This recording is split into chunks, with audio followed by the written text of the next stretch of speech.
السلام عليكم، ازيكم؟ عاملين ايه؟ يا رب تكونوا بخير وبصحة وبسلام يا رب.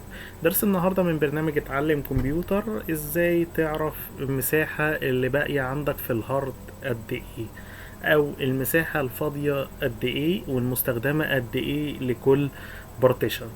طيب، دي هنعملها ازاي؟ الطريقة سهلة وبسيطة، يلا بينا نشوف. اول حاجة هنفتح ماي كمبيوتر او زيس بي سي اللي موجودة عندنا طريقتين. بمجرد ما بتفتح الزيس بي سي بتلاقي عندك في الديفايس اند درايف هتلاقي عندك البارتيشنات اللي انت مقسمها على الهارد بتاعك. طيب، الطريقة الأولى بيبقى ظاهر عندك في البارتيشنات، مثلا وليكن أنا عندي 3 بارتيشن اللي هو لوكال ديسك سي واللوكال ديسك اي واللوكال ديسك اف، مكتوب ان 62.7 جيجا بايت فري اوف 146 جيجا، يعني ان باقي في الفولدر ده مساحة 62.7 جيجا من 146 جيجا، يعني مساحة البارتيشن ده لوحده هو 146 جيجا، واللي باقي في 62.7 جيجا. طيب، بالنسبة للإي نفس الكلام، هو 48 جيجا واللي باقي فيه حوالي 16 جيجا و8 من 10.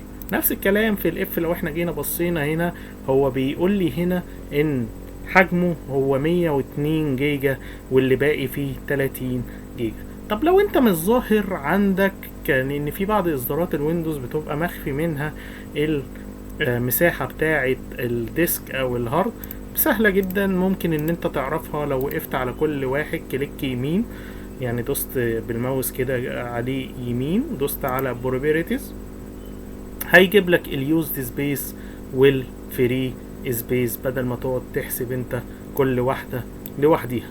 وكمان بيجيب لك التوتال بتاع الفولدر ده قد ايه. طيب، عندك اليوزد سبيس دي هي المساحة اللي مستخدمة عندنا هنا 34 جيجا.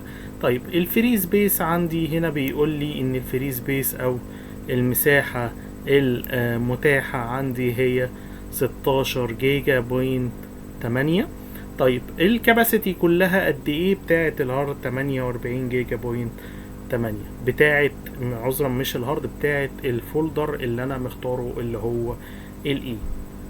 لو المعلومة عجبتكم اتمنى ان انتوا تنسوش تعملوا سبسكرايب واعجاب وتشتركوا بالقناة. شكرا لكم، شكرا لحسن استماعكم.